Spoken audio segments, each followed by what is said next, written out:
Bienvenue à ce dernier cours de l'année, sixième et dernier, donc sur prouver le programme. Et cette fois-ci, on va parler de vérification et optimisation booléenne d'automates et de circuits. Donc, ce cours sera suivi par un séminaire de Jean-Raymond Ambrial, un des grands acteurs d'informatique française depuis très très longtemps, et qui vous parlera de l'informalisation et pourquoi ça sert aussi dans les programmes industriels compliqués. Alors, l'optimisation booléenne et la vérification booléenne, c'est un sujet extrêmement important qui est né il y a longtemps, qui est né en fait dans les circuits dès la construction des premiers ordinateurs. Et pourquoi? Parce qu'il fallait faire des portes et de la logique, et que le calcul booléen, ça s'écrit un peu comme on veut, et ça se transforme dans tous les sens, et pour être efficace, c'est pas simple. Mais les vrais codages booléens sont plus récents, ils datent des années 1980, et je tiens à en parler beaucoup parce qu'on les a énormément utilisés pour STRL, et je vais vous montrer pourquoi ils sont clés dans tout ce qu'on a fait sur STRL aussi. Alors, aussi en l'honneur de Jean-Raymond Ambrial, je voudrais faire des définitions assez précises. Un des problèmes du sujet, c'est que quand vous lisez les papiers, particulièrement dans le domaine des circuits, les formalismes et les définitions sont pour le moins cavaliers des fois, pas précis, il y a des dizaines de notations différentes et des mots assez rigolos, des mots assez artisanaux, je dirais. Et donc, on va essayer d'être précis parce que c'est un sujet qui est très simple, c'est des mathématiques très élémentaires, mais il faut bien le prendre, il faut bien le comprendre. Et puis, c'est un sujet dont on pensait qu'il était insoluble jusqu'à il n'y a pas longtemps et qui s'est avéré soluble en pratique dans de très nombreux cas avec des avancées absolument majeures. J'avais prévu dans mon programme initial fait l'année dernière que ce cours s'appellerait les BDD, Binary Decision Diagrams. Donc Knuth dit que c'est probablement la structure de données la plus importante inventée à la fin du XXe siècle. Et Knuth ne dit pas ça à la légère, mais je pense qu'il faut d'abord parler du calcul booléen. Je vais vous parler un petit peu de BDD aujourd'hui. Le premier cours de l'année prochaine, ou le deuxième, je ne sais pas encore, sera consacré vraiment au BDD, à comment ça marche. Et c'est des structures tout à fait fantastiques. Alors, l'agenda, voilà, codage booléen d'ensemble, première chose, codage d'automates et de circuits, model checking booléen, des arbres de Shannon au BDD, et puis de l'optimisation de circuits STRL, et ça nous occupera bien tout ce cours. Alors, d'abord, on va commencer par les codages booléens. Alors, je voudrais être assez précis, encore une fois, mais pas à 100% sec, donc je vais employer des notations assez claires. Alors d'abord, les booléens seront notés 0 ou bottom et 1 ou top. Jusqu'à maintenant, j'ai noté que bottom et top, mais 0 et 1 sont traditionnels dans le monde des circuits, et ils seront toujours roses, selon mes conventions. La logique est rose, et les objets terriens sont marrons, et les variables sont bleues. Je garderai ça, encore une fois, complètement tout le temps. Donc on va se donner deux ensembles, un ensemble E d'objets, n'importe quoi, E0, EN, ça commence à 0, L'un des annexes commence à 0, ça c'est important. Vous allez voir pourquoi. Il est non vide, donc n est positif ou nul. Et un ensemble codeur non vide dont les objets sont appelés des variables. Et donc voilà comment c'est avec ces deux ensembles qu'on va travailler.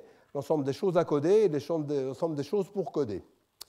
Alors, une assignation booléenne sur x ou bien un code, c'est simplement une fonction de x dans 0, 1.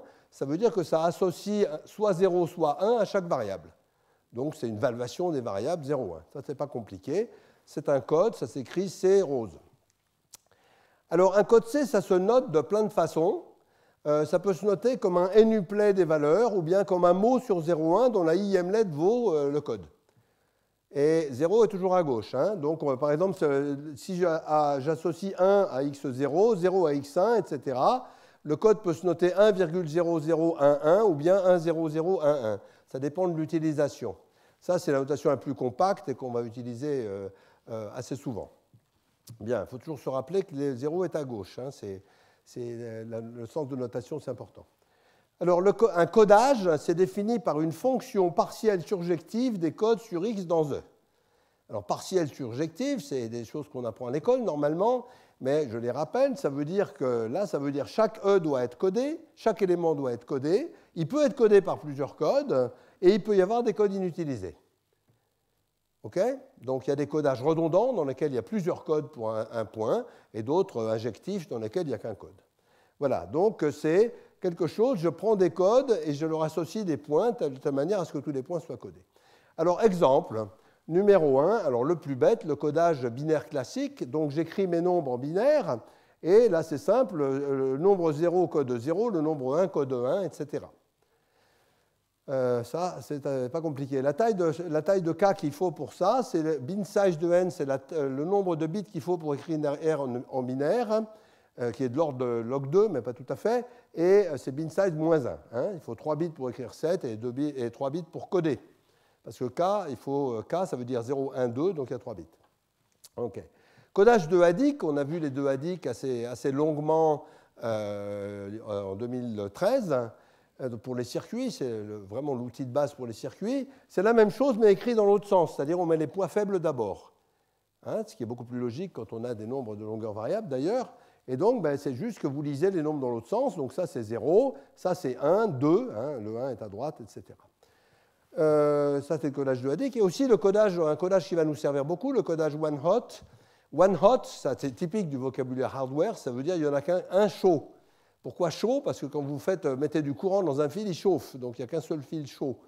Et voilà, vous allez prendre le même nombre de bits que le nombre d'éléments, un bit par élément, et il y a un seul bit, donc le bit 0 pour E0, le bit 1 pour E1, le bit 2 pour E2, etc. Donc c'est un code qui est injectif, il y a un seul codage pour chaque nombre, mais c'est un code partiel, il y a beaucoup de choses qui ne sont pas utilisées, et vous allez voir que ce code est tout à fait utile. Un code redondant, pour le plaisir, je ne l'utiliserai pas, qu'on a déjà vu, je ne l'utiliserai pas dans le reste du cours, mais qu'on a déjà vu pour les circuits, un code très fondamental qui consiste à coder avec 2 fois la taille binaire. Et donc, ici, vous voyez, chaque 0 se code d'une seule façon, mais par exemple 3 se code de plein de façons. Comment est-ce qu'on lit ce code? Eh bien, on prend un code quelconque 0, 1, 1, 0, on va séparer les deux morceaux, et on va les lire comme deux nombres écrits en 2 ADIC. Donc 0, 1 écrit en 2 ADIC, ça fait 2. Et 1, 0 écrit en 2 ADIC, ça fait 1. Vous pouvez le faire en binaire, pareil. Vous faites la somme de ces deux trucs-là et ça vous donne le numéro. Voilà. Donc 0, 1, 1, 0, c'est 2 plus 1 égale 3 qui code 3. Et ça fait quoi? Ça, c'est 3 plus 0, ça, c'est 2 plus 1, 1 plus 2 et 0 plus 3. Toutes les façons de coder ça. Alors pourquoi ce code est-il fondamental? Si vous regardez le cours sur les circuits, vous verrez que ce code est fondamental pour faire l'addition et la multiplication à la même vitesse. Ce qui ne marche pas du tout pareil en logiciel, mais ça se fait en log n. Et c'est complètement non trivial que la multiplication se fasse à la même vitesse. Et c'est ce qu'on appelle les codes étendus du boulier chinois. Les bouliers chinois, ça marche comme ça aussi. Bon, j'en parlerai pas plus ici, mais c'est pour vous rappeler que tout ça, ça se relie à tous les cours précédents. Alors, les formules booléennes maintenant. Les formules booléennes, ça s'écrit avec les variables, uniquement celle-là pour l'instant, et puis top, bottom, et qui peut être noté par rien du tout comme un produit, c'est traditionnel dans les circuits, ou le complémentaire qui peut être noté par une barre au-dessus, l'implication et l'équivalence qui pourrait se noter égal, mais je préfère toujours mettre équivalent parce que égal est tellement surchargé que ça va. Et donc, si j'ai une formule, je peux associer, je peux donner des valeurs aux variables. Et si j'ai un code C qui donne donc des valeurs aux variables, je note P de C, c'est P de C de x0, C de x4. Donc c'est prendre la formule sur le code. Tout ça est trivial. Alors, un mot classique aussi, un min-terme. Alors un min-terme, bon, c'est pas moi qui choisis le mot, c'est juste la conjonction, donc ça c'est une conjonction, hein, comme c'est marqué ici, une conjonction de variables ou de leur négation. Et ça on voit que c'est une autre façon de noter un code. Pourquoi? Parce que si je prends cette conjonction-là, il n'y a qu'un seul code qui la rend vraie, c'est ce code-là. Donc c'est une autre façon. Donc vous mettez des barres là où il y avait des 0 et pas de barres là où il y avait des 1. Et le min-terme est caractéristique du code. C'est un terme qui est vrai s'il est seulement pour ce code-là. Il est faux pour tous les autres codes. Donc ça va évidemment nous servir à coder les éléments. OK. Et alors, quand il y a des codes redondants, il faut faire attention quand on va travailler avec des prédicats, par exemple, c'est des formules dont c'est la valeur de vérité qui nous intéresse, eh bien, on va travailler uniquement avec des prédicats qui sont compatibles avec le code, c'est-à-dire que si deux codes C et C' codent un élément et codent le même élément, alors le prédicat est égal pour les deux. Ça ne va pas nous servir aujourd'hui, mais il faut faire attention à ça quand on a des codes redondants, sinon on peut faire des calculs faux. Alors, comment est-ce qu'on code? Qu'est-ce qu'on fait d'intéressant avec tout ça? Le plus intéressant, c'est de coder des sous-ensembles. Donc un sous-ensemble en maths, c'est défini par un prédicat, le prédicat qui caractérise les éléments de ce sous-ensemble. Mais un prédicat, ça se définit par une formule booléenne. Et donc, étant donné un codage et une formule booléenne, je vais appeler le sous-ensemble C de P de E, donc marron, les objets codés par P, c'est celui qui contient les éléments codés par des codes vérifiant P. C'est très évident. Donc c'est l'ensemble des C de petit c, tel que C de petit c est défini. Je vous rappelle que C peut être partiel et P de C est vrai. Donc voilà, on code simplement la théorie des ensembles habituelle en disant que ce prédicat s'écrit en booléen parce que les codes sont booléens. Alors, ça a plein de propriétés intéressantes tout de suite. La première, c'est que l'ensemble total est codé par vrai et l'ensemble vide est codé par faux. Et donc, on voit immédiatement quelque chose d'essentiel par rapport aux méthodes explicites, c'est que la taille du code, la taille de la formule qui code un ensemble, n'a rien à voir avec la taille de l'ensemble. Si vous avez 12 000 variables, la taille de E, c'est 2 puissance 12 000, et le code de E, c'est top. C'est top, OK ? Et il n'est pas plus gros que le code pour vide. Donc, il n'y a pas de rapport simple entre la taille de l'ensemble codé et la taille de la formule, ce qui va permettre d'avoir des formules qui permettent de parler de très grands ensembles dont on ne peut pas parler explicitement. Ça, c'est le gros intérêt du calcul. Bien. Si vous avez un élément E, la façon de le coder, c'est la disjonction des min-termes de ces codes. Bon, alors ici, on sera injectif maintenant. Donc ça, dans un code injectif, ça c'est exactement la code de ça, c'est ce qu'on vient de dire tout à l'heure. Okay, donc au lieu de prendre les 1, les 0 et les 1, on prend les variables dans l'ordre et on leur met des barres ou pas. Tout sous-ensemble peut être codé. Il peut être codé, par exemple, en prenant la disjonction de tous les codes élémentaires de ces éléments, en énumérant tout sous-ensemble fini. Mais on ne va être que dans le fini. Peut être codé comme ça. Ça ne dit pas que c'est intelligent. Hein. L'avantage du calcul booléen, c'est qu'il y a énormément de façons d'écrire des formules équivalentes, et c'est évidemment pas comme ça qu'on va les coder.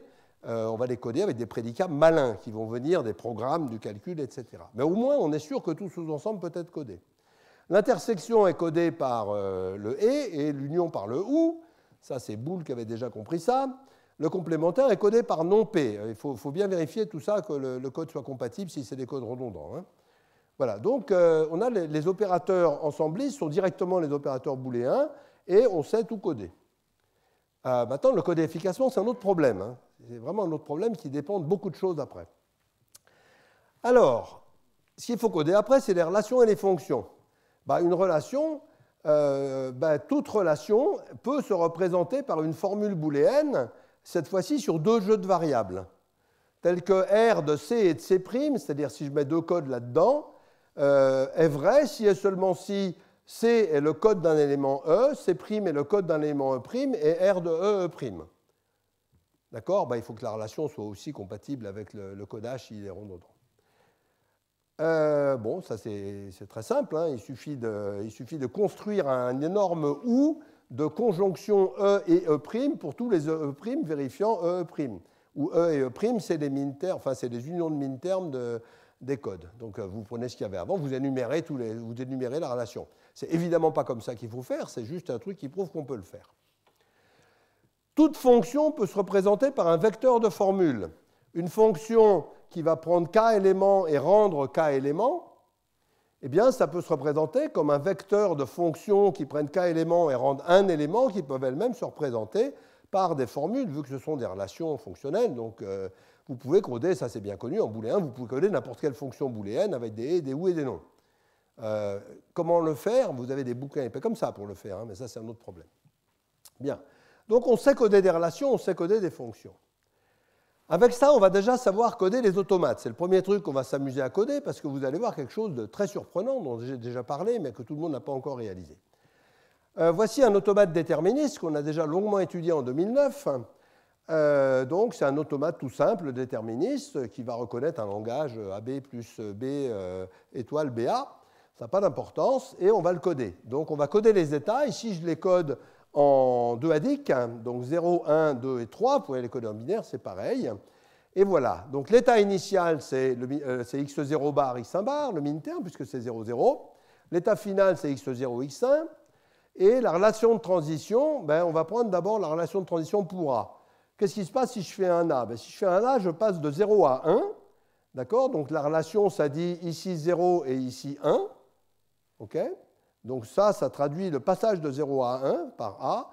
Et ça traduit le passage de 2 à 3 par A. C'est tout bête, il suffit de recopier. Hein. C'est des exos de cinquième. Mais c'est tout bête, mais quand on n'est pas habitué, il faut s'habituer. TB, ça c'est pareil, mais il y a 4 flèches pour B. Il y a E1 à E0, E0 à E2, E2 à E2 et E2 à E3. Et puis je me suis crevé les yeux pour voir que c'était bien juste, et je pense que c'est juste. Donc vous le codez tout à fait bêtement. Et maintenant, la relation générale, ben, vous pouvez dire que vous allez prendre une variable de plus pour A, vous allez prendre une variable de plus pour B, et vous allez dire que la relation générale, celle qui dit qu'il y a une transition par A ou B de l'un dans l'autre, c'est A était A ou B était B.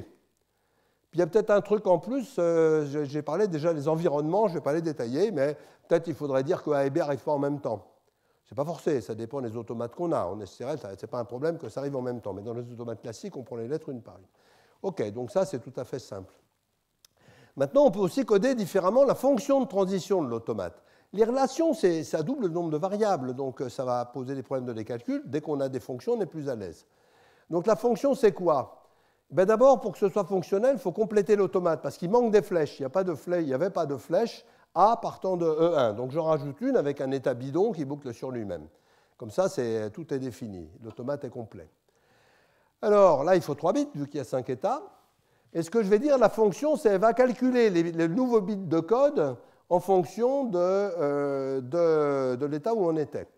Donc les états initiaux, ça c'est l'état initial, voilà tous les états, là, et ça c'est l'état erreur, si on veut. Et voilà le codage booléen. Le codage booléen, on part de 3 bits, et on va dire, je vais arriver sur 3 bits. OK? Donc comment j'arrive, par exemple, comment est-ce que je mets le bit 0 à 1? Je peux le mettre par cette flèche-là, ou je peux le mettre, le bit 0 à 1, je peux le mettre par cette flèche-là, ou par cette flèche-là, puisque le bit 0 il est mis à 1 ici aussi. OK?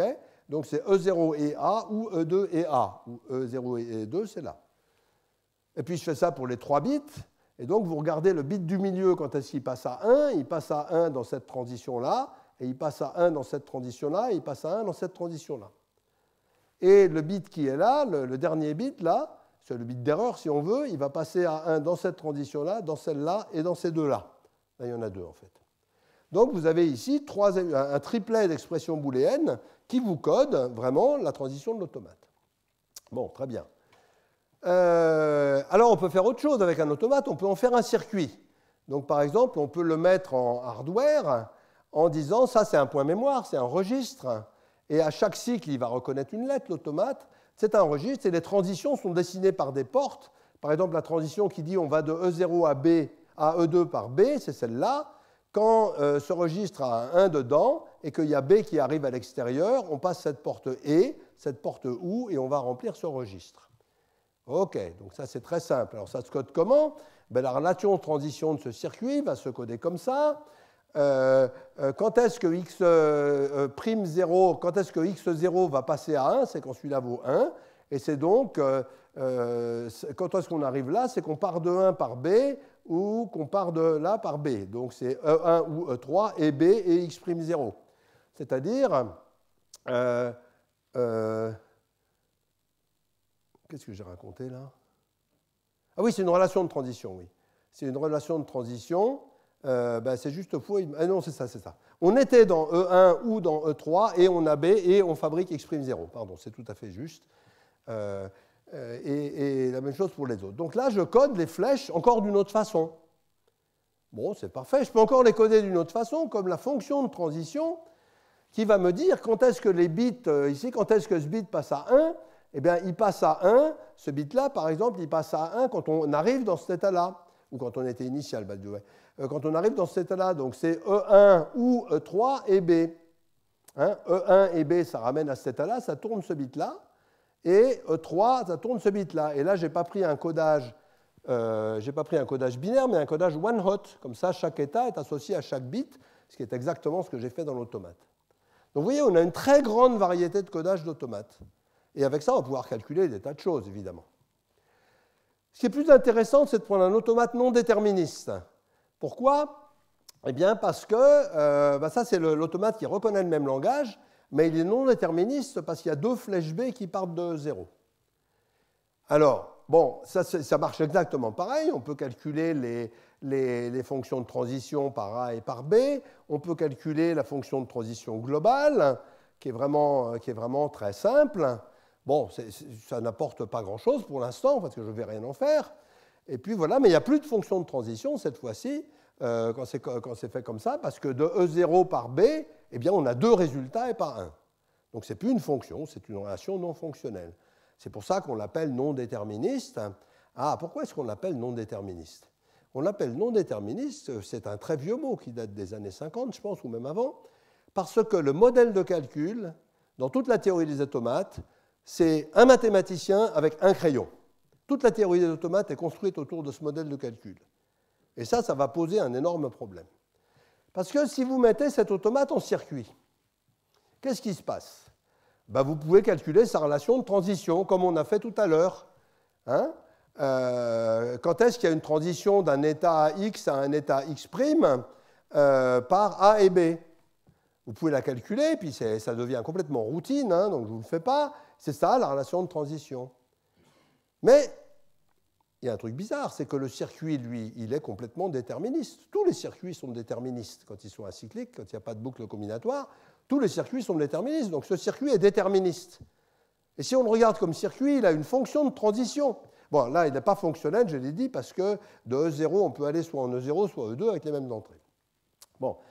Mais ce circuit est déterministe, et donc il a une fonction de transition qui détermine quel est le prochain bit qu'on va mettre à 1, quels sont les prochains bits qu'on va mettre à 1 sur une transition. Alors vous calculez la fonction de transition, ça vous donne un truc très simple.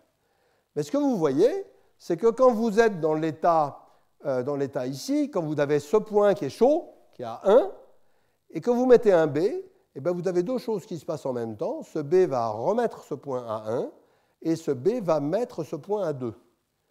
Ça veut dire que l'automate n'est pas déterministe, mais le circuit l'est, et il a deux états allumés en même temps. Ah, magie! Ce qui se passe, c'est que quand vous mettez l'électricité dans un automate non déterministe, il devient déterministe, et il calcule exactement la même chose. Alors, pour les spécialistes de théorie des automates, ce que ça fait, c'est que l'électricité réalise la construction de déterminisation des automates, qui s'appelle subset construction, gratuitement, en une nanoseconde et au vol. Pourquoi? Parce qu'on a changé de modèle de calcul. Ce n'est plus le modèle de calcul du mathématicien avec un crayon, c'est le modèle de calcul des électrons qui foncent dans les fils. Ah. Et donc, en électricité, les automates non déterministes sont parfaitement déterministes. Et d'ailleurs, on peut fabriquer du code C trivialement à partir de ça. Donc, on a appris, tout l'enseignement est fondé sur le premier truc qu'on fait, c'est apprendre à déterminiser un automate. Eh bien, ça ne sert à rien, et c'est une très mauvaise idée, parce que ça le rend exponentiellement plus grand dans la plupart des cas. Un automate non déterministe est déjà déterministe, et ce qui se passe, c'est que le mot est vraiment mal choisi, et il a induit tout le monde en erreur. Et ça, c'est profond. Alors, ce n'est pas vrai pour tout, hein. Si vous faites de la négation à l'intérieur des automates, l'expression régulière, c'est moins simple. Donc, tout automate non déterministe est déterministe, il faut s'y habituer. Surtout, ne déterminisez jamais les automates, ça ne sert à rien. Ça permet juste d'augmenter le coût de tout. Sauf dans quelques cas. Hein. Donc voilà, le parallélisme de l'électricité est bien meilleur que le crayon du mathématicien. Il faut s'y habituer. Le crayon du mathématicien, c'était normal à l'époque où il n'y avait pas d'ordinateur. Maintenant, les ordinateurs, le modèle de calcul, c'est plus le crayon du mathématicien. C'est soit Internet gigantesquement parallèle, soit des électrons gigantesquement parallèles. Donc, il faudrait peut-être enseigner autrement la théorie des automates. Hein. Voilà. Et c'est exponentiellement inutile de les déterminiser pratiquement tout le temps. Mais il y a des cas où ce n'est pas tout à fait vrai. Hein. Voilà. Donc ça, j'en avais déjà parlé. Bon, alors passons au modèle checking maintenant, parce qu'on est là pour faire de la vérification. Donc passons au modèle checking. Donc, je vous rappelle, la dernière fois, on avait dit que pour faire du modèle checking, ce qu'on va faire, nous, alors pour des propriétés de sûreté, hein, je ne vais pas parler de vivacité, c'est pour l'année prochaine, on écrit un système réactif et un circuit, et on écrit un observateur, ce qu'on pourrait appeler un contrat, c'est exactement la même chose, un contrat à vérifier, et cet observateur, s'il n'est pas content, il allume une sortie qui s'appelle bug. Et puis il y a peut-être un environnement ici, mais je vais le laisser sous la forme d'une formule booléenne qui décrit des entrées valides. Mais alors, il faut juste montrer que bug n'est pas allumé. Donc, la propriété, c'est exactement ce qu'on a fait en explicite la fois dernière. Il faut exprimer que bug n'est jamais émis pour tout état accessible du système réactif observateur, qui sont en parallèle, synchrones, pour toute entrée valide selon un prédicat de validité que vous choisissez comme vous voulez, les préconditions, le contrat d'entrée, du couple système, le booléen bug est faux. C'est ça qu'il faut démontrer. Et puis, on peut faire de l'équivalence. J'avais déjà mentionné que l'équivalence, c'est très important. Par exemple, en STRL, quand on écrit un programme chevelu, dans les circuits, c'est rarement pas chevelu, on écrit un protocole chevelu et tout, puis quand on a réussi à vraiment comprendre ce qu'il faut faire et à l'écrire, le truc marche, mais il est mal écrit, parce qu'il a subi trop de transformations et tout. Donc, c'est super, on le met au congélo, on le réécrit bien propre, et puis, sans arrêt, on demande équivalence avec le précédent. Équivalence avec le précédent. Et l'avantage, c'est que si ce n'est pas équivalent, on va avoir un contre-exemple qui dit « Ah non, ça ne marche pas pareil dans les deux ». Donc c'est extrêmement précieux. On a eu aussi, par exemple, à recoder par exemple, des circuits ou des programmes qui avaient déjà été codés, mais dont il fallait améliorer les performances. Donc on avait le Verilog de ces programmes, le code source hardware, enfin du hardware si on veut, et on pouvait faire l'équivalence. Pour les machines d'état, ça marche bien, on peut faire l'équivalence avec le nouveau programme, et c'est extrêmement précieux. Et c'était utilisé, j'en ai parlé dans mon cours de l'année dernière, quand on faisait des patchs, parce que dans des circuits, on n'a pas le droit de recompiler quand on trouve un bug. Il faut aller patcher le masque. Et donc, ce qu'on faisait, c'était de patcher le code source, de modifier, de remettre à jour le code source, de recompiler, de faire patcher par les gens compétents le circuit vraiment après toute la synthèse et de faire une preuve d'équivalence automatique entre les deux. Donc c'est vraiment sérieux la preuve d'équivalence. Alors voilà, la formule booléenne, c'est la même. Pour tout état accessible du couple des deux systèmes et toute entrée valide E, le booléen bug est faux. Donc tout ça, ça se ramène au même problème, qui va être de prouver une formule booléenne, mais qui est un peu plus riche que celle qu'on avait faite avant, parce qu'elle va utiliser des quantificateurs, des images de fonctions et des images inverses de fonctions. Alors, les quantificateurs, en booléen, c'est vraiment simple, ça n'existe pas, c'est juste des macros, si on veut. Pour tout x f de xy, c'est f de bottom y et f de top y. Vu qu'il n'y a que deux valeurs, le pour tout n'est pas dur. Pour il existe x, c'est la même chose. C'est gentil, ça, c'est très sympa, mais bon, quand on travaille avec quelques centaines de variables, ça commence à être moins rigolo. Pourquoi? Parce que si vous faites simplement pour tout x, y, il existe zt tel que quel que soit u, machin, eh ben, ça fait 32 termes si vous développez tout ça. Donc, si on travaille avec quelques centaines de variables, il vaut mieux pas développer. Donc, on comprend tout de suite que dans le calcul booléen, il y a la théorie et la pratique qui ne sont pas reliées par une fonction simple. Et là, il y a eu des travaux fantastiques. Bon, j'en parlerai. Alors, on a aussi besoin de prendre l'image d'une fonction, d'un sous-ensemble par une fonction. Donc, j'ai une fonction f, et f est codée par une formule booléenne grand F, sur les codes. Et puis maintenant, je prends un sous-ensemble de E, codé par une formule qui est un prédicat. Ça, c'est le truc qui décide si on est dans un sous-ensemble ou pas. En maths, on parle de l'image de P par F, qui est l'ensemble des Y tel qu'il existe P, tel que Y égale F de X. L'image, c'est des gens qui sont images de quelqu'un. Définition qu'on apprend à l'école, qu'on apprenait, je ne sais pas encore, je n'ai pas lu les programmes, qu'on apprend à l'école quand on est encore petit. Comment ça se fait? En logique, on écrit cette formule-là, enfin, en théorie, il existe x0, xn tel qu'il vérifie les prédicats, c'est ça qui est marqué là, et y0, yn est égal à f de 0, xn. Donc ça, c'est une parfaite formule booléenne qui nous caractérise l'image du sous-ensemble. Évidemment, elle a un petit défaut, c'est qu'on a mis plein de quantificateurs. Ah ouais, c'est la vie. Donc le quantificateur, ça va être un ennemi certain en pratique, mais en théorie, il n'y a pas de problème. Alors, il y a l'image inverse. C'est la même chose, mais dans l'autre sens. Un point est dans l'image inverse f-1 de P, donc P, cette fois-ci, est à l'arrivée. f-1 de P, c'est tous les gens qui vont dans P par F. Ça se code exactement pareil. On dit il existe y0, yn, tel que y0, yn, c'est la même chose que f de 0xn, et y0, yn vérifie la propriété P. Donc là, on travaille avec des nu pleins dans les formules, mais ce n'est pas un problème. Vous faites passer les équivalents à l'intérieur des virgules, c'est la même chose. Donc on a des formules pour les ensembles, pour les fonctions, pour les relations, pour l'image inverse. On sait que partout, on a le danger de l'explosion exponentielle qui nous guette. C'est pour ça que les gens pensaient que ça, on n'y arriverait jamais avant. Hein. Et qu'est-ce qu'on en fait? Eh bien voilà, on va calculer la vérification booléenne d'un circuit ici. Mais à peu près tout ce qu'on fait, peut se coder comme un circuit, on l'a vu pour les automates. Donc le circuit, c'est une façon de nommer les équations booléennes. Donc notre circuit ici, il a des entrées avec un certain prédicat de validité.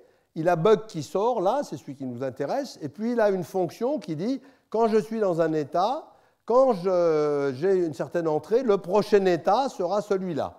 Cette fonction, je l'appelle n, parce que c'est next state. Okay, quand j'avais utilisé f avant, c'est parce que je prenais n'importe quelle fonction. Là, je vais travailler avec une fonction précise, qui est celle de mon problème, n.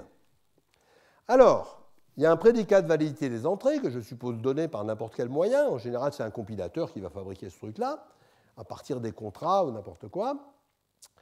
Et puis, on va calculer un prédicat d'accessibilité des états, ce qu'on avait fait la dernière fois en modèle checking explicite, vous vous rappelez, on a fait progresser dans un graphe, on a progressé pour calculer tous les états accessibles depuis l'état initial. On va faire pareil, mais en symbolique, avec des formules. Donc, on a un prédicat d'accessibilité qu'il va falloir calculer. Et puis voilà la formule pour vérifier que bug ne passe jamais à 1. Il est faux qu'il existe x0, xm, donc des entrées, r0, rn, donc des états des registres, tels que ces entrées sont valides, ces états sont accessibles et ils engendrent dans la fonction de sortie bug. Donc il est faux qu'il existe une entrée et un état accessible qui va fabriquer bug. Ça, c'est la formule tout à fait naturelle pour tester. Si cette formule est vraie, la preuve est terminée. Donc normalement, vous faites retour chariot, vous attendez un petit peu, et ça vous répond c'est vrai. C'est très très différent de la preuve en coq, par exemple, hein, dans laquelle, quand on fait retour chariot, le prompt revient. Okay, il ne se passe rien quand on fait retour chariot. Là, c'est là que ça se fait. Évidemment, c'est moins puissant aussi. Bien. Donc voilà cette formule tout simple. Il existe des entrées et des valeurs des registres qui sont légales pour les entrées, accessibles pour les registres et qui allument bug. Bon, il y a un petit problème là-dedans, c'est oui, faire vraiment très attention à l'exponentielle parce que là, on a juste mis beaucoup de quantificateurs. Hein. Bon, et puis il y a un autre problème, c'est comment on calcule le prédicat d'accessibilité des états. Donc nous, on faisait une marche dans le graphe, une marche en largeur d'abord dans le graphe pour faire ça gentiment. Eh bien, on va faire la même chose, on va faire une marche en largeur d'abord. Merci à Jean-Christophe Madre de m'avoir signalé des petites incorrections dans ce que j'avais écrit dans les transparents que vous ne verrez pas. Voilà, donc on part de là. Alors on a un état initial qui en général, mettons, c'est tous les registres à 0, toutes les mémoires à 0, bon, ça n'a pas d'importance. Un état initial qui est connu, ça c'est facile. On part de là. Et puis, ce qu'on va faire, c'est calculer symboliquement les prochains états. Alors, plus exactement, on va faire comme on faisait sur l'explicite, on va calculer les nouveaux prochains états. C'est plus pratique. Ça suffit de faire les prochains états, mais on va rentrer un petit peu dans les détails du calcul un peu sérieux. On va calculer les nouveaux prochains états. Alors, les nouveaux prochains états, qui n'étaient pas dans A0, c'est assez simple, c'est A'1 égale l'image, donc on sait faire, l'image par une fonction de n'importe quelle entrée et de n'importe quel état initial. Il peut y en avoir plus d'un, ce n'est pas grave. N'importe quel état initial. On calcule cette image. C'est tous les états qu'on peut atteindre à partir de l'état initial. Mais si je veux la nouvelle tranche, j'enlève la tranche que je connaissais déjà, à 0. J'enlève. Hein, ce n'est pas forcé, ça marcherait aussi sans, mais c'est pour montrer toutes les manips qu'on peut faire, c'est rigolo. Donc ici, j'ai calculé la formule qui décrit l'ensemble des nouveaux états. Je n'ai surtout pas calculé ces états. J'ai calculé la formule qui les caractérise. Et puis je recommence, j'itère, et donc je calcule A'N plus 1. Ah oui, pardon, à A1, ce que j'ai fait, c'est que j'ai pris les anciens plus les nouveaux, et j'ai appelé ça A1. Donc A1, c'est tous les états accessibles en O plus un coup. Je recommence, à l'étage n, je calcule A'N plus 1, c'est l'image de E et de A'N Donc je pars des nouveaux états, pas de tous, ce n'est pas la peine, sinon je vais en refabriquer que je connaissais. Je pars de la nouvelle frange précédente et crac, je fais un coup. Donc j'avance. Et je coupe avec, j'enlève tout ce que je connaissais déjà. Donc ça me donne la nouvelle frange. Et puis les nouveaux états accessibles, c'est tous ceux que je connaissais déjà, union la nouvelle frange. Donc je manipule à la fois la frange et tout ce que je connais. On peut faire plus simple, mais ça, c'est la bonne méthode. Pourquoi? Parce que la frange, ça a peut-être des prédicats plus petits que tout ce que je connais. Moi, là, il va y avoir de l'alchimie. Quand est-ce que ça s'arrête? Ça s'arrête quand il n'y a plus de nouvel état. Donc le test, c'est super simple, c'est cet ensemble est vide. Cette propriété est fausse. Et une fois que ça s'est arrêté, eh ben, on prend le dernier état qu'on avait trouvé, puisqu'il ne crée rien de nouveau, c'est lui. On a atteint le point fixe, c'est un calcul de point fixe hein, dans un domaine de Scott normal, et c'est un calcul de point fixe, et puis le point fixe s'arrête, et là j'ai trouvé les nouveaux états. Alors attention, ce calcul, quel est son coût intuitif? Je ne parle pas du coût des calculs booléens. Eh bien là, c'est pareil qu'en explicite, c'est la somme, c'est ce qu'on appelle le diamètre du graphe, c'est-à-dire le nombre d'états qu'il faut pour tout visiter dans un parcours en largeur d'abord. Alors, si ce graphe est extraordinairement profond, ça va vous poser des problèmes. Mais vous pouvez faire des tas de jeux rigolos, du genre, en fait, là, vous avancez de 1 par 1, mais vous pouvez faire du carré. Vous pouvez faire A2, vous pouvez calculer le carré de cette fonction et avancer 2 par 2. Tout un tas de choses qui sont possibles. Et les choisir, ce qu'on appelle l'iterative squaring, où il y a beaucoup de choses, énormément de variantes de cet algorithme qui peuvent l'accélérer ou pas, suivant les applications, les réglages, et ça a excité beaucoup de gens d'avoir des heuristiques. Mais enfin, le principe, c'est celui-là. Donc on fait exactement la même chose que dans l'explicite, mais avec des formules. On perd des choses. Dans l'explicite, on peut faire de l'aléatoire. On peut faire du hashcode, on peut faire de l'abstraction, qui ici sont plus compliquées. On gagne des choses, c'est que la taille des formules n'a rien à voir avec la taille des ensembles, ce qui peut être magique. Alors, qu'est-ce qui se passe si ça ne marche pas? Si ça ne marche pas, c'est que cette formule est fausse. Et cette formule, c'est un non, il existe. Là, on est complètement en logique classique. Donc, si cette formule est fausse, c'est que ce il existe est vrai. Si cet il existe est vrai, c'est que ces objets existent. Ben oui. Donc, il existe des 0xm, R0 Rn qui allument bug. Ça veut dire que cette formule est satisfiable. D'ailleurs, ça donne une autre idée après, mais c'est autre chose. Alors, comment on va construire le contre-exemple? La dernière fois, vous vous rappelez, on repartait de l'endroit où la propriété avait été trouvée fausse et on faisait une marche à l'envers dans le graphe qu'on avait exploré pour viser l'état initial et foncer jusqu'à lui. Ah bon, il faut implémenter ça, il faut faire attention quand on l'implémente, c'est tout. On va faire la même chose, mais symboliquement. Donc, qu'est-ce qu'on va dire? Si cette formule est fausse, comme A, c'est la réunion des A'I, A, c'est la réunion de toutes les franges qu'on a fabriquées, on va commencer par trouver la plus petite I qui va générer ça, qui va générer bug. Il peut y en avoir plein. On va trouver celui qui est le plus près du sol, le plus près de l'état initial. Bon, ça consiste à reprendre les formules qu'on avait et puis regarder, les énumérer jusqu'à trouver une fausse. Et on peut faire ça par dichotomie, on peut faire ça comme vous voulez, ce n'est pas un problème. Donc on calcule le I minimal tel que E et A'I et bug est satisfiable. Je ne mets plus les variables, c'est toujours les mêmes. Et le contre-exemple qu'on va trouver, il aura toujours la même forme, un état initial et une chaîne d'entrée. Un contre-exemple, c'est juste ça. On part d'un état initial et puis on va appliquer les entrées. Donc on va le construire comme ça. Donc on prend ce I-là. Alors là, on va choisir des vecteurs de valeur qui satisfont cette propriété. On sait qu'il y en a, mais maintenant il faut en prendre des vrais. Ça peut occuper, ça dépend des formules. C'est le problème de satisfiabilité. Il faut trouver quelque chose qui satisfait la formule. Bon, alors là, vous allez voir, il y a des algorithmes dans tous les sens pour faire ça. Ça motive énormément de gens. Mais bon, on suppose qu'on sait faire. Il y a des copains qui s'en occupent. Et donc, on trouve ce EI et ce AI. Si I est égal à 0, ça veut dire que c'est déjà dans l'état initial que la propriété est fausse. Là, c'est votre programme, en général, il n'est pas terrible. Et bon, mais dans le contre-exemple, c'est l'état initial en question et l'entrée en question. Là, ce n'est pas fatigant. Si ce n'est pas comme ça, on va calculer l'image inverse de cet état, l'état dans lequel on sait produire bug, on va calculer l'image inverse par la relation de transition. On va revenir en arrière, on va refaire le calcul, mais en arrière cette fois. Cette image inverse, je vais l'appeler YS. Mais cette image inverse peut contenir beaucoup trop d'éléments. Donc on va la restreindre, on va l'intersecter avec les entrées admissibles et les registres de la frange précédente. Et ça, cette intersection est nécessairement non vide, de par la construction, mais il faut le prouver quand même. Je vous laisse faire, ce n'est pas très compliqué, parce que si on est arrivé à trouver bug, c'est forcément par un chemin de ce type-là, donc elle est nécessairement non vide. Donc on a choisi des éléments dans la frange du dessous, exactement comme on faisait, mais cette fois-ci par des formules.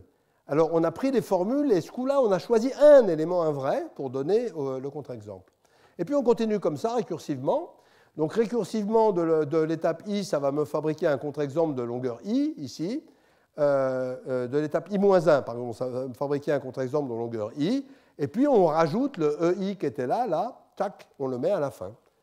Et donc récursivement, ça c'était quelque chose qui produisait juste ce qu'il fallait pour produire le dernier élément dont on sait qu'il émet bug. Et donc, avec un calcul uniquement sur les formules, on a produit notre contre-exemple. Donc c'est cool. Produire des contre-exemples, c'est majeur. C'est majeur. Quand vous avez un bug, si vous dites aux gens il y a un bug, ils vous regardent tristement. Mais si vous leur dites il y a un bug et voilà la façon de le faire, c'est pas pareil. Bon. Alors, le sommaire des calculs booléens, construction des formules calculant les sorties et les transitions, ça c'est de la compilation. C'est STRL, c'est le compilateur STRL, c'est un autre bouquin. Construction des formules de validité des entrées de l'état initial, c'est de la compilation, c'est simple. Itération d'image directe, ça peut être très cher. C'est clair qu'il va falloir, c'est là qu'il y a les exponentielles, il va falloir faire gaffe. Et puis si c'est faux, itérer les images inverses et choix d'éléments, ce qui n'est pas triste non plus. Donc c'est là que vont être les difficultés. Alors, tous les calculs d'image directe ou inverse doivent être soigneusement optimisés. Et c'est là qu'il y a eu un merveilleux travail chez Bull, puis chez Digital, auquel j'ai eu la chance de participer en tant qu'admirateur et client, pour inventer des algorithmes magnifiques qu'on verra l'année prochaine, pour justement faire que les quantificateurs n'explosent pas. Alors, quand vous prenez l'image d'une fonction, par exemple, vous la prenez dans un certain contexte, alors vous allez commencer par transformer la fonction pour la rapetisser en fonction du contexte, tout un tas de choses tout à fait subtiles qui vont permettre au calcul de passer. J'expliquerai ça l'année prochaine. Alors, j'avais quand même promis de parler de BDD, donc les voilà, les BDD. La première structure qui a permis de faire ça.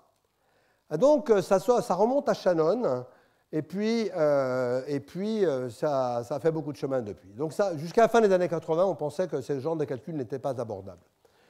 Les premières idées, c'est Shannon, avec les arbres de Shannon qu'on va voir, c'est Lee qui a inventé la structure de BDD, apparemment. C'est Akers qui a commencé à utiliser cette structure. C'est Booth qui a fait des machines à base de cette structure. Et puis après, deux inventions un peu indépendantes, Bryant aux États-Unis, Randy Bryant, qui a vraiment compris l'objet, comment l'implémenter, quelle était sa puissance. Billon et Billon, il y a un i, c'est une erreur.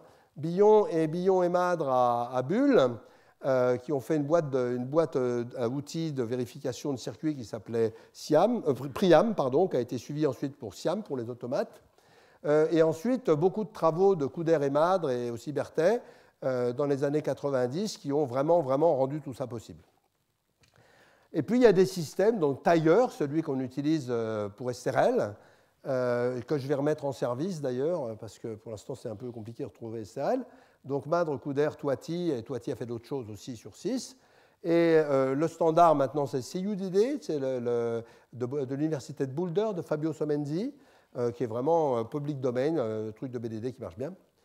C'est pas facile à faire, c'est gros. Mais la structure de données, elle, est très simple. Cette structure de données a été appelée par Knuth la structure de données la plus importante de la fin du XXe siècle. Pas rien. Et vous allez voir que ça sert aussi en géométrie algébrique, en géométrie algorithmique et dans des tas d'autres endroits, ça sert dans énormément d'endroits. Alors, la référence moderne, c'est Knuth, volume 4 de Knuth. Il a passé beaucoup de temps à écrire une merveille absolue sur les BDD, si vous voulez tout savoir. C'est pas long, ça fait 50 pages, et c'est absolument sublime.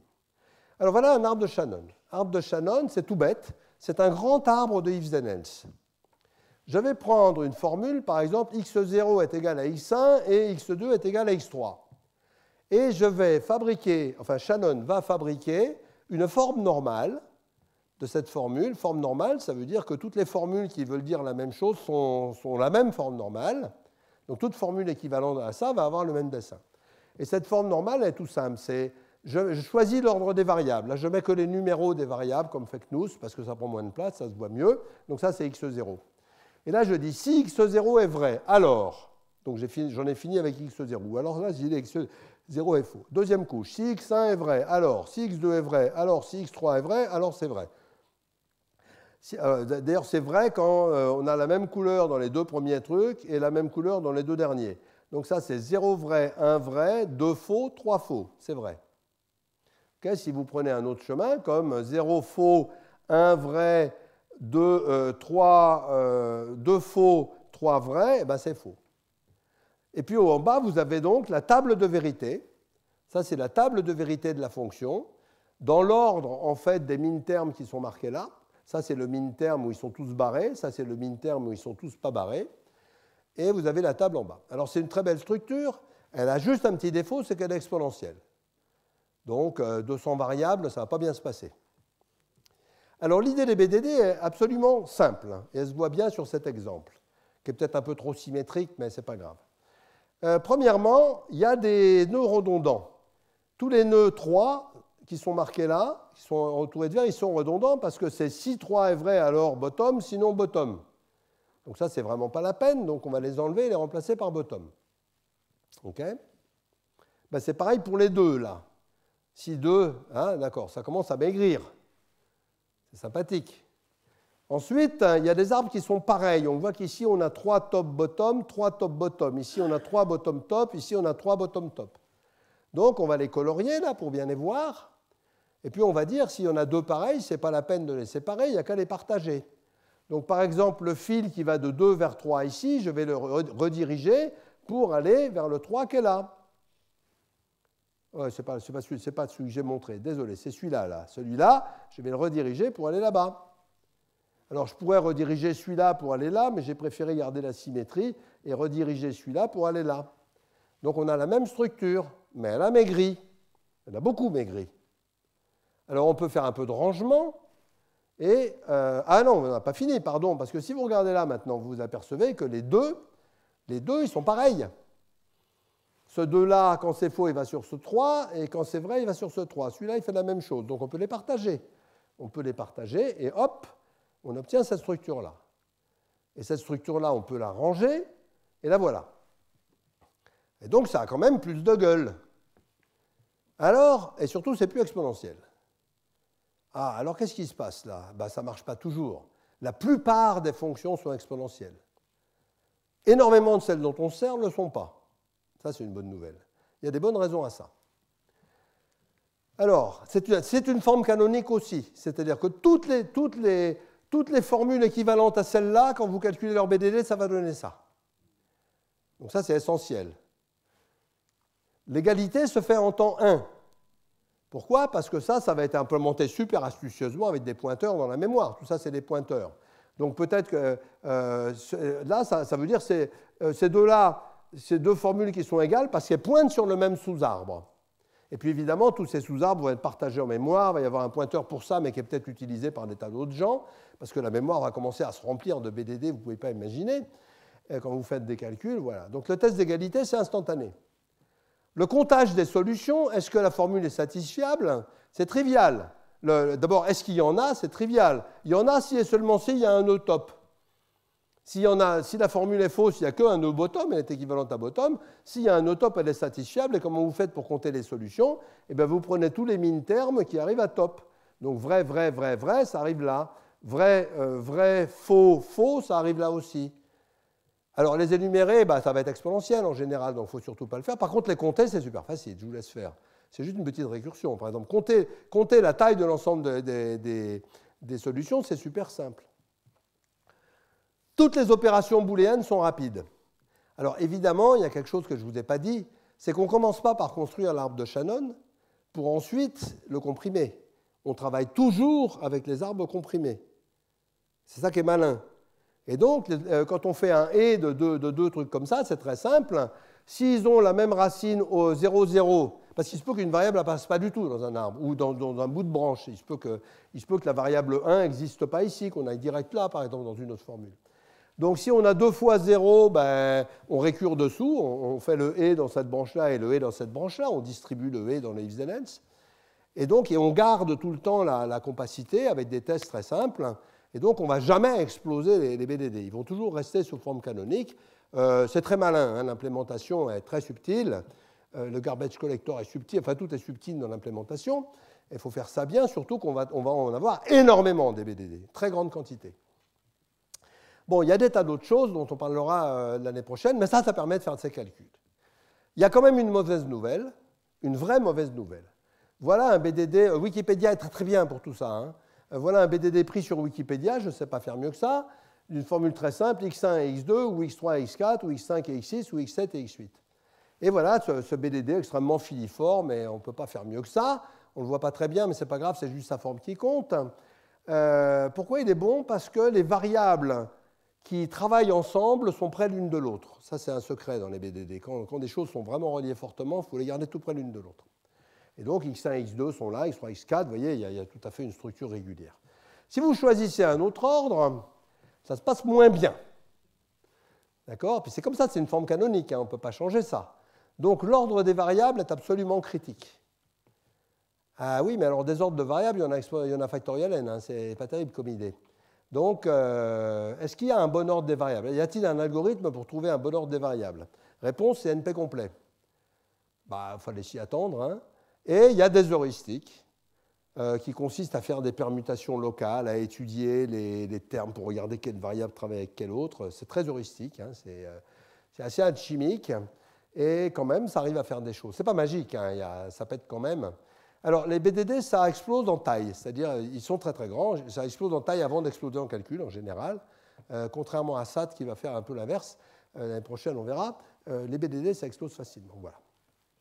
Alors, je voudrais terminer l'année en revenant sur les cours de 2012 et la compilation d'Esterel et vous montrer qu'on peut faire des optimisations fantastiques avec tout ça. Et ces optimisations sont, quand je parle fantastique, c'est-à-dire que je ne connais pas de cas où les circuits qu'on ait faits avec ces optimisations n'aient pas été sensiblement meilleurs que les circuits faits par des très bons du domaine. Donc c'est mieux que les hommes, parce que les hommes, ils ne savent pas faire ça. C'est tout bête, hein. Ce n'est pas qu'ils sont mauvais, c'est que le calcul booléen pour un homme, il ne faut pas essayer. Alors, reprenons le codage des automates. J'avais dit codage one hot, hein, un bit par état. Bon, c'est bien, mais si votre automate fait 100 millions d'états, ça ne va pas aller. 100 millions d'états, c'est 2 puissance pas beaucoup, hein. Même si votre automate fait 500 états, ça ne va pas aller. Les gens qui font les circuits au bout, ils vont vous dire « Non, mais qu'est-ce que c'est que cette histoire ?» Donc, les gens ne font pas comme ça. Ils vont prendre des codages denses. Hein, au lieu de dire les états, c'est 1, 0, 0, 0, 0, ils vont dire ils s'appellent 0, 1, 2, 3, ils vont les numéroter. Alors, le codage dense, ça a l'air bien, puisque il y a très peu d'états. Il y a log n états dans le codage dense. Mais ça ne marche pas. Pourquoi? Parce que la fonction de transition qui dit comment on va d'un état à un autre peut devenir exponentielle dans le nombre d'états, c'est-à-dire de la même taille que l'automate one hot. Et comment on sait si la fonction est exponentielle ou pas? Oh, bah, c'est pas de chance, il n'y a pas d'heuristique. Alors un bon exemple, c'est quand vous prenez juste une chaîne de registres sans logique, c'est-à-dire les bits ils vont juste transiter dans une ligne à retard, si on veut. Si vous les numérotez 0, 1, 2, 3, 4, 5, il n'y a pas de logique. Si vous les numérotez random, c'est exponentiel, la logique. Ça consiste à aller d'un nombre random à un autre nombre random, et ça, je suis désolé, c'est la fonction la plus dure qui existe sur la Terre. Donc, ce n'est pas de chance. Et pourtant, alors on a essayé avec des logiciels du commerce fort chers chez Intel. Bon, ce n'est pas les chiffres exacts, mais c'est à peu près ça là. On avait un circuit à 15 états dans un protocole tout à fait critique d'accès mémoire chez Intel, et il fallait l'implémenter vraiment super vite. Et donc, on a donné cet automate explicite à des logiciels du commerce qui étaient censés l'implémenter. Alors, le premier n'a pas répondu en 48 heures. Il a dû essayer, quoi. Et le deuxième a répondu, il nous a donné un circuit qui était optimal en nombre de registres, mais vraiment trop gros parce que la logique était trop grosse. Et en Esterel, à partir d'un joli programme, et vous allez voir pourquoi, eh ben on avait un très bon compromis registre logique, c'est-à-dire on avait plus de registres, on en avait 6 au lieu de 4, et du coup la logique avait disparu. Mais ce n'est pas uniquement à cause de ça. Et donc là, le circuit était vraiment bon, il était bien meilleur que ce qu'ils avaient. Alors comment on fait ça? Donc déjà, il faut se rappeler d'un truc, c'est en circuit, si vous essayez de réduire le nombre de registres, le nombre de mémoires pour gagner de la place, le danger, c'est ça. Hein? Donc, ce n'est pas une bonne idée. Et est-ce qu'il y a des meilleures méthodes? La réponse est oui. Et la meilleure méthode, c'est d'arrêter de programmer avec des langages plats, dans lesquels tout est posé l'un à côté de l'autre, comme on fait en Verilog ou dans tous les langages à base d'équations booléennes. Vous écrivez des équations, ou en Lustre, vous écrivez des équations booléennes plates, et bien là, vous n'avez aucune info. En STRL, où là, c'est 5 charts, donc c'est les state charts d'STRL, avec la sémantique synchrone, vous avez des automates communicants, et ces automates ont des états, ou dans les programmes STRL, c'est pareil quand c'est en texte, puis là, vous avez du texte dans les états, donc c'est pareil, on mixe ce texte, mais vous avez des informations merveilleuses. Pourquoi? Les états, c'est ça, c'est les points où il y a marqué, c'est des états, ça, c'est des états, ça, c'est un état, ça, c'est un état. Donc les états, vous les avez explicités. Mais c'est des automates parallèles. Donc quand vous mettez les trucs en parallèle, ça fait des produits. Donc un automate parallèle, c'est beaucoup plus petit qu'un automate pas parallèle. Donc vous avez les états. Et puis vous avez des informations fantastiques qui est que quand je suis dans un état, je ne suis pas dans un autre. Ça a l'air bête, ça. Et bien ça, c'est extrêmement utile. Si vous regardez, vous avez des séquences, dont la séquence de ça à ça, ou des parallèles. Alors, ce que je vais vous montrer très rapidement, c'est que la qualité du langage source et le fait qu'il soit hiérarchique, parallèle et qu'il ait de la séquence, il faut les trois, c'est absolument crucial, et pour l'optimisation et pour la vérification. Donc si vous avez des langages qui n'ont pas ça, qui sont complètement plats, votre problème est beaucoup plus dur, et de programmation et de vérification d'ailleurs. Alors, supposez que vous avez un programme dans lequel il y a ici 3 machins qui sont en parallèle. Alors, je suppose que c'est des registres, mais ça pourrait être beaucoup plus gros que ça. Ils sont en parallèle, donc là, je ne sais rien en dire, ils vivent leur vie. Là, ils sont en parallèle. Par contre, là, ils sont en séquence, et ce groupe-là est en séquence avec celui-là, et ce groupe-là est en séquence avec celui-là. Qu'est-ce que je sais dire? Ben, je nomme ces nœuds A, B, C, D. Okay?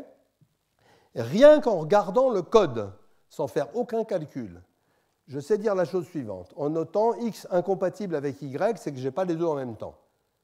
Hein, je n'ai jamais les deux en même temps. Donc en séquence, je ne peux pas être arrêté d'un côté gauche de la séquence et en même temps du côté droit. Donc je dis ça.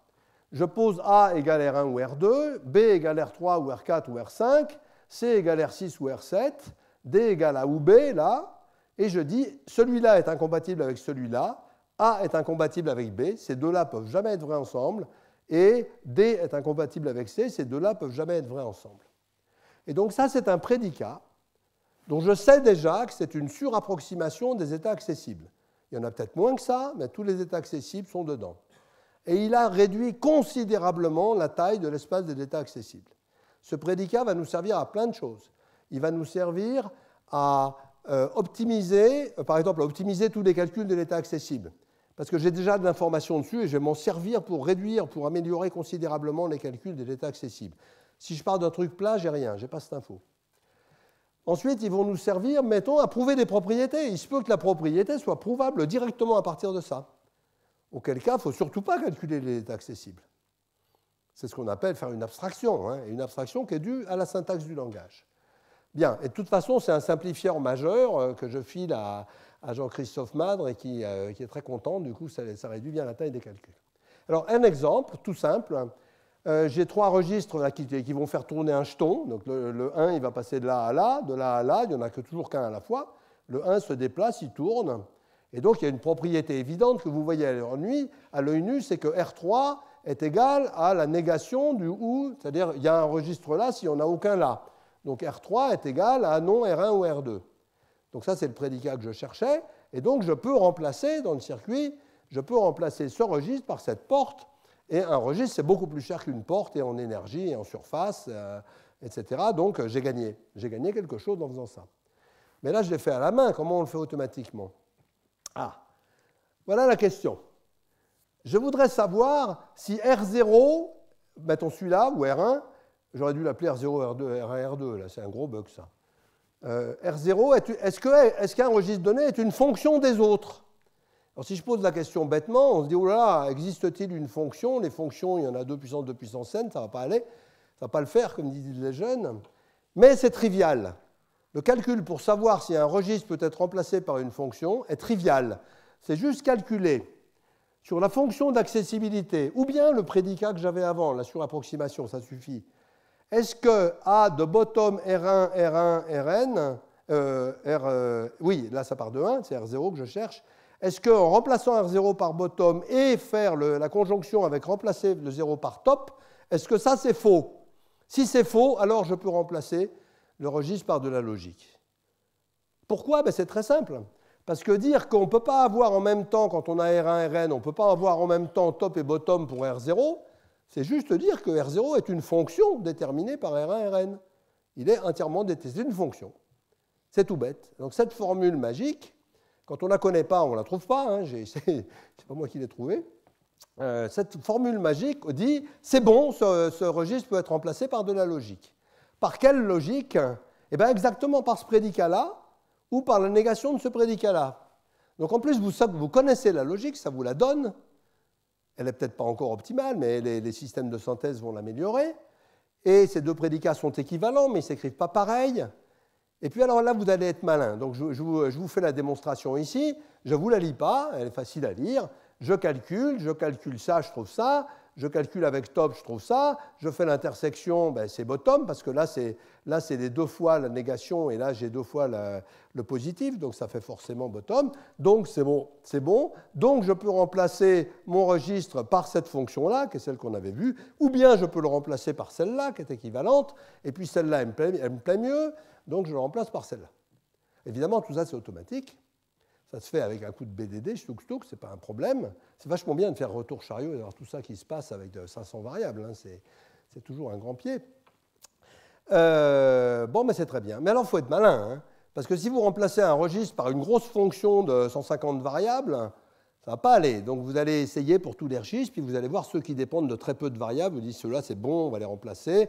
Remettre tout ça, resecouer un coup le truc pour voir si ça ne s'est pas mis à faire péter d'autres choses. Ça va, bon, alors on en prend un autre, donc des heuristiques, puis au bout d'un moment, ça commence à grossir, allez, on met les pieds sur le frein. Alors ça a été beaucoup amélioré, il y a des papiers là-dessus, hein, qui sont dans la doc ici. Alors voilà ce que ça fait sur, par exemple, la montre que j'avais montré comme mon exemple canonique.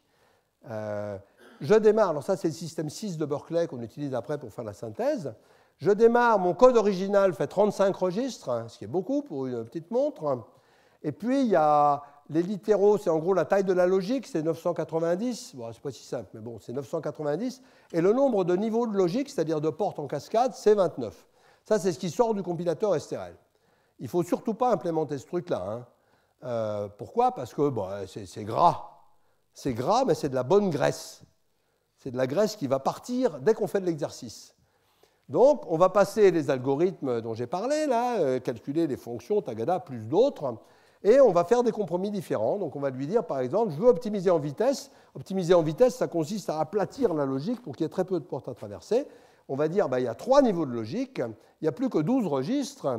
Ce n'est pas le minimal du tout, hein. Il y a 41 états dans ce truc-là, donc log 41, c'est 12, c'est pas bon pour faire ça. Mais il ne faut pas aller moins, parce qu'après, ça refait, la logique est moins bien. Et puis là, ça va faire une taille de 366. Si vous voulez optimiser en surface, vous réglez un autre paramètre dans le système de synthèse, dans 6, maintenant 6 c'est périmé, et vous avez 11 registres, donc vous en avez moins, et puis vous avez moins de littéraux, mais paf, vous avez fait péter votre chemin. Donc c'est très artistique la création de circuits, et les logiciels savent faire ça très bien. Et donc, ce qui est important, c'est que si le programmeur écrit bien, plus le programme est hiérarchique et joli, plus le résultat est efficace. Et ça, c'est un bon signe. C'est un bon signe. Ça, c'est vrai en Camel aussi. Quand on a des langages fonctionnels, plus le programme est bien écrit, mieux il va tourner si on n'a pas été stupide. Alors bon, en conclusion, le calcul booléen, ça donne un moyen simple de coder énormément de questions. Alors simple, une fois qu'on est habitué, faut relire ça. La première fois qu'on le voit, c'est toujours un petit peu... mais c'est du niveau début de lycée, hein, les calculs qui sont faits là-dedans. Pas les faire en vrai, mais les comprendre. Sauf, évidemment, on n'apprend pas la logique au lycée, donc il n'y a pas de problème. Les récentes avancées en calcul booléen, je vous ai parlé des BDD, mais je ne vous ai pas encore parlé de SAT. Ce sera pour l'année prochaine, les algorithmes de satisfiabilité. Ça permet de calculer en grand. Alors, ce n'est pas magique, hein, mais bien, et puis après, il faut être modulaire et tout. ce qu'on pensait impossible encore récemment. Donc c'était vraiment, vraiment un grand bouleversement. Les calculs peuvent exploser et ils demandent un contrôle fin. Et puis, rendez-vous l'année prochaine pour comprendre comment tout ça s'est fait. Et en particulier, pour revenir à mes cours de l'année dernière, où on avait fait le théorème de Hurry-Howard sur le fait que l'électricité dans les circuits se caractérise exactement par la logique constructive, eh bien, quand on a un circuit avec des boucles, avec des cycles combinatoires, est-ce qu'il est bon ou pas? Eh bien voilà, c'est implémenté dans Tiger avec des BDD par Tom Scheipel aux États-Unis, et c'est intégré dans le compilateur STRL, et c'est un algorithme malin qu'il faut bien faire, et puis il vous donne aussi une version acyclique du circuit. On l'a utilisé, j'avais montré l'année dernière le calculateur de longueur d'instruction du Pentium, qui est un design fabuleusement joli, et qui est cyclique. Si on n'écrit pas cyclique, il devient horrible. Si on écrit cyclique, il est très très beau. On passe Tiger et crac, on en obtient automatiquement une version acyclique équivalente. Et parce que si la version cyclique marche très bien électriquement, mais si on la donne à Synopsys, Synopsys nous dit « Oh, je ne sais pas calculer le timing de ça ». Donc, pour une bonne raison, c'est calculer le timing, c'est exactement comprendre si elle marche ou pas. C'est un autre sujet. Et donc, je vous montrerai l'année prochaine comment, pour revenir au cours de l'année dernière, comment on utilise les BDD pour faire ce calcul. Donc tout ça, pour nous, ça a été une époque fantastique. C'était les années 92-93, avec une grande difficulté industrielle, c'est qu'on était en train de vendre le compilateur STRL V3, qui, lui, générait éventuellement des codes exponentiels en taille. Il faisait des automates déterministes. On n'avait pas encore compris qu'il ne fallait jamais faire des automates déterministes. Et brusquement, donc, c'était sur le marché. Il y avait les commerciaux qui le vendaient. Puis un jour, on leur a dit « Ah, au fait, on fait exactement la même chose, mais ça n'explose plus jamais en taille. Et puis, il faut acheter le système de BDD. » Et là, ils ont fait un peu la gueule à l'époque, puis ils ont fini par le faire. Et ça nous a permis de faire... Je pense que les preuves qui ont été faites en Tiger sur le Rafale devaient être parmi les toutes plus grosses preuves de l'époque. Et à chaque fois, c'était des propriétés vraiment chevelues sur le Rafale, et le Dino en a un peu parlé. Il y avait par exemple... J'en cite une pour terminer l'année. Il y avait un boîtier qui s'appelait le boîtier, ça c'est publié, un boîtier qui s'appelait le boîtier de test et maintenance de l'avion, qui fait les tests de l'avion. Et il y a des tests au sol et des tests en vol. Il n'arrête pas de tester l'avion tout le temps. Hein. Et donc c'est très important ces tests parce que c'est là qu'on peut détecter des problèmes. Et il y a une difficulté, c'est qu'il faut que les tests au sol et les tests en vol ne soient pas confondus à runtime. Il faut qu'il n'y ait aucun risque de faire les tests au sol en vol, etc. Un exemple, c'est les tests ou certaines actions. Alors, deux exemples. Au sol, on fait flap-flap avec les ailerons avant de décoller. C'est une très très mauvaise idée de faire ça en vol. Et en vol, on rétracte le train d'atterrissage et c'est une très très mauvaise idée de faire ça au sol. Donc les preuves, c'était du genre... donc ils avaient fait ça avec un operating system standard, asynchrone, avec des interruptions et tout. Et ils n'avaient aucune idée de si ça marchait ou pas.